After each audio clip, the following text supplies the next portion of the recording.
Bonjour à vous. Alors, Nicolas Sarkozy, le jugement, même s'il peut être annulé en appel, sonne la fin des ambitions politiques, s'il en avait encore de l'ancien président ?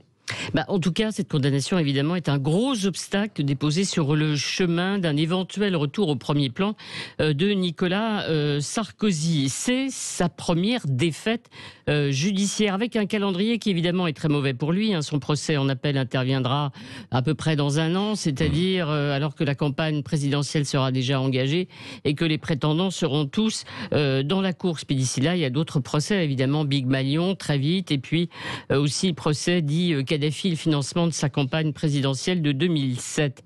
Alors, le chemin était déjà étroit pour un retour. On se souvient qu'il y avait une tentative ratée en 2011 avec un échec cinglant au premier tour de la primaire de la droite. Depuis, Nicolas Sarkozy rappelait que la vie politique au quotidien, c'était fini pour lui. Il s'était d'ailleurs créé une autre vie entre les affaires et l'écriture. Et puis, il regardait le paysage politique, conseillant Emmanuel Macron, qui ne l'écoute pas toujours. Néanmoins, attentif, Nicolas Sarkozy savait que seules des circonstances exceptionnelles pouvaient lui permettre de revenir dans le jeu. Alors, circonstances exceptionnelles, ça veut dire une crise politique majeure pour le pays, où un ancien président de la République est un recours pour la France, ou bien encore recours pour sa famille politique, qui n'a toujours pas trouvé de candidat, de leader, de champion naturel.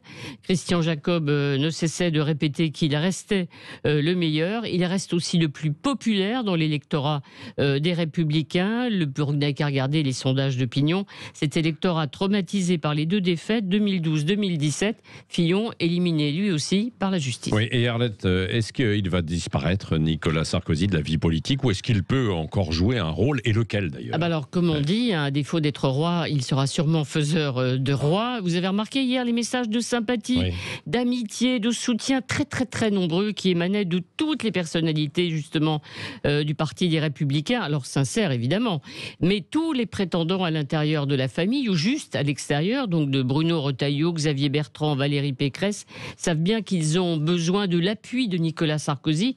En tout cas, ils redouteraient son hostilité, son inimitié évidemment. Alors, soutiendra-t-il quelqu'un de sa famille, ou bien parce qu'il considère aujourd'hui qu'une victoire de Marine Le Pen à l'élection présidentielle n'est plus absolument impossible? Apportera-t-il son appui au président sortant Emmanuel Macron? Il y a déjà des sarkozystes dans la place, Jean Castex, Gérald Darmanin, qui rappelait son amitié au président de la République et son respect hier, lui, ministre de l'Intérieur. Bref, Nicolas Sarkozy en politique, c'est pas fini.